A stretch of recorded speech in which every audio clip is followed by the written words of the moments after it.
Assalamualaikum warahmatullahi wabarakatuh. Apa kabar teman semuanya? Jadi inilah FR hari ke-6 di seleksi kompetensi P3 Kabidan tahun 2024. Nah, ada 10 soal yang akan kita bahas dan silakan ikuti ya. Oke teman-teman, ini adalah FR hari ke-6 di seleksi kompetensi P3 Kabidan tahun 2024. Nah, ada 10 soal yang akan kita bahas. Ada guru PAUD, vitamin A pada anak PAUD, KPSP, dan MGT. Silakan diikuti ya. Soal pertama, seorang guru PAUD mengenalkan angka kepada anak-anak muridnya, kemudian anak-anak murid menunjukkan angka tersebut. Termasuk lingkup perkembangan apakah itu? Untuk menjawab soal ini, mari kita lihat dalam Permendikbud 137 tahun 2014 tentang Standar Nasional Pendidikan Anak Usia Dini. Ada 6 lingkup perkembangan meliputi nilai agama dan moral, fisik motorik, kognitif, bahasa, sosial emosional, dan seni. Nilai agama dan moral itu termasuk di dalamnya adalah ibadah, mengenai kejujuran, dan kesopanan. Sedangkan fisik motorik ini mencakup pada motorik kasar, baik itu motorik kasar maupun motorik halus, kemudian tentang perilaku, kesehatan, dan lain-lain. Sedangkan kognitif ini termasuk dalam belajar pemecahan masalah, berpikir logis, berpikir simbolis. Inilah termasuk dalam kategori kognitif. Kemudian untuk bahasa, kemampuan anak dalam memahami cerita, memahami perintah, aturan, dan lain-lain yang berhubungan dengan bahasa. Kemudian sosial emosional, kesadaran diri, tanggung jawab, perilaku prososial, dan lain sebagainya termasuk dalam sosial emosional. Kemudian seni, baik itu seni lukis, seni rupa, seni musik, ini termasuk dalam seni. Karena pada soal ditanyakan adalah guru menunjukkan angka atau mengenalkan angka, kemudian anak muridnya menunjukkan angka tersebut, berarti ada proses pembelajaran di sini, dan ini termasuk dalam ranah kognitif. Kemudian soal nomor 2, penanganan anak usia dini secara utuh menyeluruh yang mencakup layanan gizi, kesehatan, pendidikan, dan pengasuhan, dan perlindungan untuk mengoptimalkan semua aspek perkembangan anak yang dilakukan secara terpadu oleh berbagai pemangku kepentingan di tingkat masyarakat, pemerintah daerah dan pusat. Ini disebut sebagai, di dalam pendidikan anak usia ini ada yang namanya holistik integratif, di mana integratif berarti menyeluruh. Sehingga jawaban benar adalah pada option A, PAUD holistik integratif. Nah, itulah jawaban dari soal nomor 2. Kemudian kita masuk ke soal nomor 3.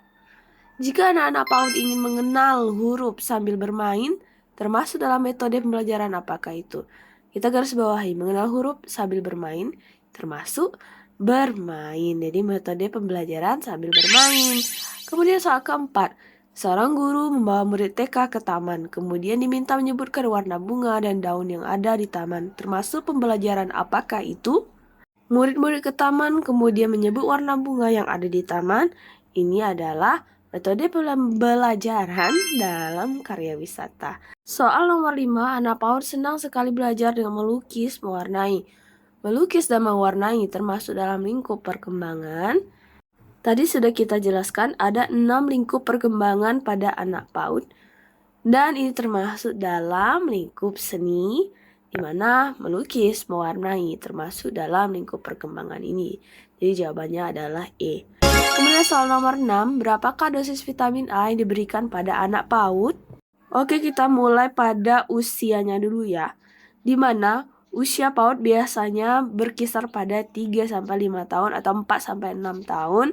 Nah, pada usia ini termasuk dalam klasifikasi anak balita, di mana kita tahu bahwa dosis untuk pemberian pada anak balita itu diberikan kapsul berwarna merah. Nah, kapsul warna merah, dalam kapsul ini terdapat kandungan dosis vitamin A sebanyak 200.000. Untuk menjawab soal ini sudah ketahuan ya kalau jawaban benar adalah D, 200.000 international unit. Kemudian kita lanjut lagi ke soal nomor 7. Petugas kesehatan melakukan deteksi dini dan tumbuh kembang pada anak PAUD. Terdapat 2 orang murid dengan hasil skor deteksi perkembangan menggunakan KPSP adalah 7. Apakah arti nilai 7 pada KSP tersebut? Untuk interpretasi hasil KPSP ada 3. Normal 9-10, meragukan 7-8, dan di bawah 6 itu ada kemungkinan penyimpangan. Nah, jika 7 berarti B, meragukan. DE tidak ada ya teman-teman. Soal nomor 8, jika petugas kesehatan menemukan skor KPSP 8 pada anak PAUD yang artinya meragukan, apakah yang harus dilakukan? Kita mulai dari option E. Lakukan kunjungan 4 minggu lagi. Bukan ya, karena kunjungan dilakukan pada 2 minggu lagi. Kemudian beritahu orang tua agar anak dirujuk ke fasilitas kesehatan terdekat. Juga bukan, karena dirujuk jika nilainya kurang dari 6. C. Beritahu orang tua agar melanjutkan stimulasi sesuai dengan usia anak. Ini untuk kategori normal. Beri pujian pada orang tua karena telah mengasuh anak dengan baik, juga merupakan asuhan pada nilai normal. Jadi jawabannya A, beritahu orang tua agar menstimulasi perkembangan anak sesuai dengan poin yang tidak dapat dilakukan oleh anak. Dan nanti akan dilakukan kunjungan 2 minggu lagi. Soal nomor 9, seorang bayi lahir BBLR refleks sisa lemah, dokter menginstruksikan agar nutrisi diberikan melalui NGT. Bagaimanakah teknik pengukuran NGT tersebut?